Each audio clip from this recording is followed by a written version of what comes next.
Assalamualaikum my YouTube family, hope you all doing well and happy. Welcome back to my YouTube channel with another vlog. तो आज की इस video में मैं आपसे बहुत ही आसान तरीका शेयर करूंगी चाइनीज़ राइस बनाने का। तो सबसे पहले मेरे चैनल को सब्सक्राइब कर लें। Let's get start the recipe. बिस्मिल्लाहिर्रहमानिर्रहीम। तो यहाँ पे मैंने कुछ गाजरें ली हैं, कुछ शिमला मिर्च ली है जिसको चॉप्ड कर लिया है। आप चाहें तो किसी भी शेप में इसको कटिंग कर सकते हैं, स्लाइसेस में कटिंग कर लें। और आलू लिए हैं जिसको स्लाइसेस में कटिंग कर लिया है, और थोड़ी सी किशमिश है और हरी मिर्ची हैं। तो सबसे पहले एक पतीले के अंदर 3 से 4 खाने के चम्मच ऑयल ऐड किया था और उसमें थोड़ा सा लहसुन लिया था और हरी मिर्चें ली थी जिसको ग्राइंड कर लिया था ग्राइंडर में, वो इसके अंदर ऐड कर दिया और थोड़ा सा पानी ऐड कर दिया है।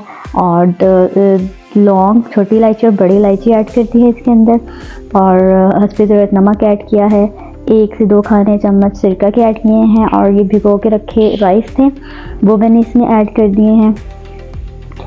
तो यहाँ पे अब दम पे रखने से पहले जो जितने भी इंग्रेडिएंट्स हमने लिए थे वो हम इसके ऊपर स्प्रिंकल कर देंगे, इसके ऊपर ऐड कर देंगे और 15 से 20 मिनट के लिए इसको दम पे रखेंगे। आलूओं को आप 5 मिनट के लिए बॉईल कर लेना और फिर उसी पानी के अंदर या फिर अलग से ठंडे पानी के अंदर इसको डिप कर देना फूड कलर के साथ, फिर इस पर थोड़ा सा कलर आ जाएगा। अब ये सारे इंग्रेडिएंट्स मैं इस पर ऐड कर दूँगी और इसे लो फ्लेम पे 15 से 20 मिनट के लिए दम पर रख दूँगी। तो उम्मीद करती हूँ कि आप सभी मेरी रेसिपी पसंद करेंगे। जो दुआ में याद रखें, अपना बहुत सारा ख्याल रखें। Bye bye, thanks for watching and don't forget to subscribe my channel.